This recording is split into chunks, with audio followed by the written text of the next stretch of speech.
Statue of liberty, औपचारिक रूप से liberty enlightening the world, America के ऊपरी न्यूयॉर्क खाड़ी में लिबर्टी द्वीप पर विशाल प्रतिमा के रूप में संयुक्त राज्य अमेरिका और फ्रांस के लोगों की दोस्ती की याद दिलाती है। आसन सहित 305 फीट अर्थात 93 मीटर ऊंचा खड़ा, यह अपने दाहिने हाथ में एक मशाल पकड़े हुए एक महिला का प्रतिनिधित्व करता है और उसके बाएं हाथ में स्वतंत्रता की घोषणा यानी 4 जुलाई 1776 की गोद लेने की तारीख वाली एक गोली है। मशाल, जो लौ की नोक से हैंडल के नीचे तक 29 फीट अर्थात 8.8 मीटर लंबी है, बाह के अंदर 42 फुट यानी 12.8 मीटर सेवा सीढ़ी के माध्यम से सुलभ है। यह चढ़ाई 1886 से जनता के लिए खुली थी। एक एलिवेटर आगंतुकों को पेडेस्टल में अवलोकन डेक पर ले जाता है, जिस तक सीढ़ी द्वारा भी पहुंचा जा सकता है, और एक सर्पिल सीढ़ी आकृति के मुकुट में एक अवलोकन मंच की ओर ले जाती है। पेडेस्टल के प्रवेश द्वार पर एक पट्टिका को एम्मा लाजर द्वारा सोनेट द न्यू कोलोसस के साथ अंकित किया गया है। यह कुर्सी के लिए धन जुटाने में मदद करने के लिए लिखा गया था।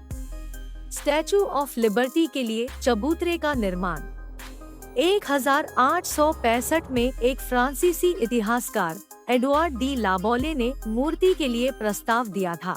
फ्रांसीसी लोगों द्वारा धन का योगदान दिया गया था और 1875 में मूर्तिकार फ्रेडरिक अगस्टे बार्थोल्डी के तहत फ्रांस में काम शुरू हुआ। प्रतिमा का निर्माण तांबे की चादरों से किया गया था, जिसे हाथ से आकार दिया गया था और 4 विशाल स्टील सपोर्ट के ढांचे पर इकट्ठा किया गया था, जिसे यूजिन इमैनुएल वायलेट लेड्यूक और अलेक्जेंडर गुस्ताव एफिल द्वारा डिजाइन किया गया था। 4 जुलाई 1884 को पेरिस में एक समारोह में फ्रांसीसी लेवी मोर्टन को अमेरिकी मंत्री को कोलोसस प्रस्तुत किया गया था। 1885 में 151 फीट 1 इंच अर्थात 46 मीटर ऊंची और 225 टन वजनी मूर्ति को अलग कर दिया गया था और न्यूयॉर्क शहर भेज दिया। पेडेस्टल अमेरिकी वास्तुकार रिचर्ड मॉरिस हंट द्वारा डिजाइन किया गया और बेदलो द्वीप पर फोर्ट वुड की दीवारों के भीतर बनाया गया, जो बाद में पूरा हुआ। 28 अक्टूबर 1886 को राष्ट्रपति ग्रोवर क्लीवलैंड द्वारा इसकी पीठिका पर लगाई गई मूर्ति को समर्पित किया गया था।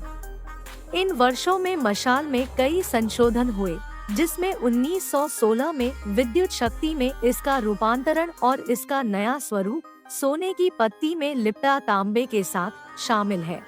1980 के दशक के मध्य में, जब जुलाई 1986 में आयोजित एक शताब्दी समारोह के लिए अमेरिकी और फ्रांसीसी दोनों श्रमिकों द्वारा प्रतिमा की मरम्मत और जीर्णोद्धार किया गया था। साइट को 1984 में यूनेस्को की विश्व विरासत सूची में जोड़ा गया था। मूर्ति को सबसे पहले यूएस लाइटहाउस बोर्ड द्वारा प्रशासित किया गया था, क्योंकि प्रबुद्ध मशाल को नेविगेशन सहायता माना जाता था। क्योंकि फोर्ट वुड अभी भी एक ऑपरेशनल आर्मी पोस्ट था, मूर्ति के रखरखाव और संचालन की जिम्मेदारी 1901 में युद्ध विभाग को हस्तांतरित कर दी गई थी। 1924 में इसे राष्ट्रीय स्मारक घोषित किया गया और 1933 में प्रतिमा के प्रशासन को राष्ट्रीय उद्यान सेवा के तहत रखा गया। 1937 में फोर्ट वुड को निष्क्रिय कर दिया गया था और बाकी द्वीप को स्मारक में शामिल कर लिया गया था।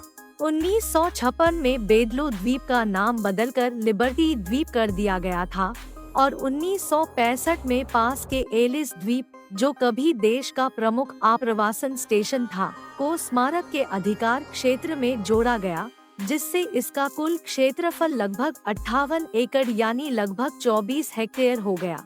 स्टैच्यू ऑफ लिबर्टी के इतिहास पर प्रदर्शन, जिसमें मूर्ति की मूल 1886 मशाल शामिल है, 2018 तक मूर्ति के आधार में समाहित थी, जब उन्हें निकटवर्ती स्टैच्यू ऑफ लिबर्टी संग्रहालय में ले जाया गया।